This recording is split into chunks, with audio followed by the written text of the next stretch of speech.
পটাশিয়ামযুক্ত খাবার বেশি খেলেই কি ভালো থাকবে হার্ট, দূরে থাকবে নানা রকম হৃদরোগের ঝুঁকি? কি বলেছেন এ বিষয়ে চিকিৎসকগণ?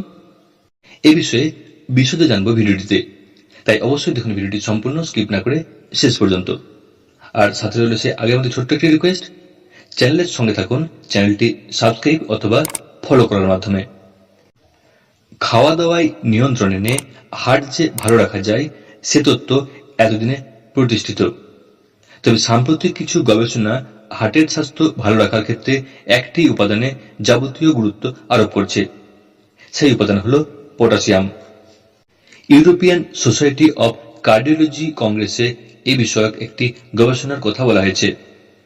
গবেষণাপত্রটি প্রকাশিত হয়েছে the New England Journal of মেডিসিনে।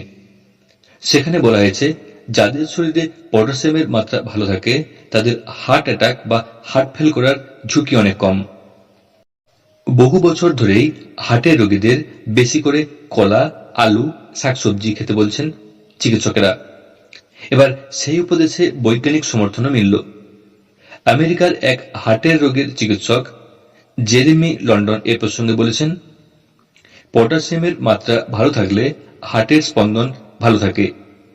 আর সব থেকে বড় কথা হলো এই খনিজ বেশি পাওয়ার জন্য অচেনা অজানা খাবার খেতে হবে না।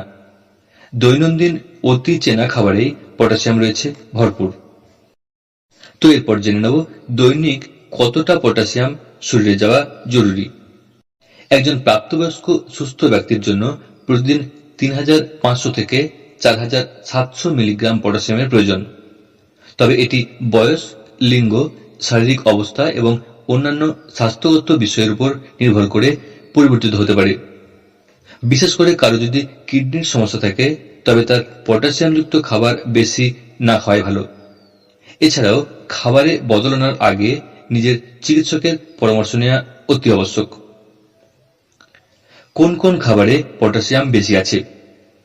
শাকসবজি, পালং শাক, মিষ্টি আলু, টমেটো, শিম, কুমড়ো এবং ব্রকোলি। ফলের মধ্যে কলা, অ্যাভোকাডো, তরমুজ, শুকনো ফল যেমন কিশমিশ, খেজুর ইত্যাদি এবং কমলা লেবুতে পটাশিয়াম রয়েছে বেশ বেশি। ডাল, মটরশুঁটি, মসুর ডাল, রাজমাতেও রয়েছে পটাশিয়াম।